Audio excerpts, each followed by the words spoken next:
Good morning, children. Today we are going to continue with the lesson Role of Government in Health. And in today's class, we are going to take up the topic Public and Private Healthcare Services. So, first we will take the public health services.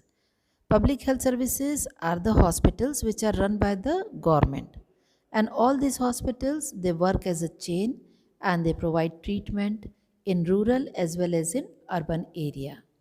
The care and the treatment it varies from common diseases, common problems to the special services. In villages there are primary health centers and in the district there is a district hospital. Now, the most important aspect of public health service is that it is open to all and especially it provides care and treatment to the poor section of the society, and at the same time it also takes action to prevent the spread of diseases such as TB, polio, malaria, dengue, etc. The resources needed to run these services are mainly obtained from the taxes which are collected from the public.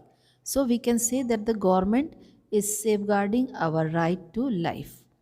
Now we will take the private health services. These are run both in rural as well as in urban areas, and doctors they have their own private clinics. Hospitals and nursing homes provide specialized services, and many laboratories also offer special facilities like ultrasound, MRI, X rays, etc. Then we also see many chemist shops which are there within the campus of private clinics. Now, these private health centers they are not under the control of the government and they are very expensive also. So patients have to pay a lot of money for the test as well as for the treatment. So we can say that it is not possible for the poor people to get the treatment done in the private hospitals, and so they are mostly dependent on the local quacks or doctors in their own area.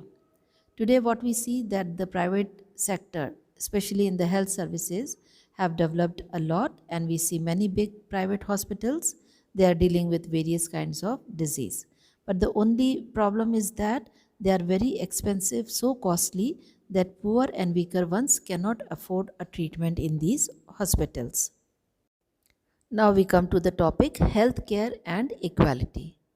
In India, what we see is that the private healthcare centers are on an increase.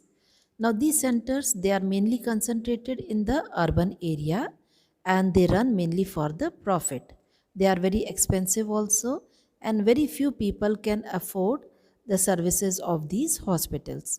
Whereas, on the other hand, what we see is that the Constitution of India states that it is the duty of the government to provide healthcare facilities to all and ensure the welfare of all the people.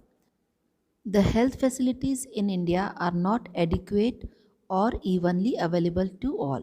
So, it is the duty of the government to provide equal health services to all its citizens, to the poor of our country. Now, as we all know, that health depends on the basic amenities provided to the people, then social conditions in which they are living in, and also the healthcare services provided.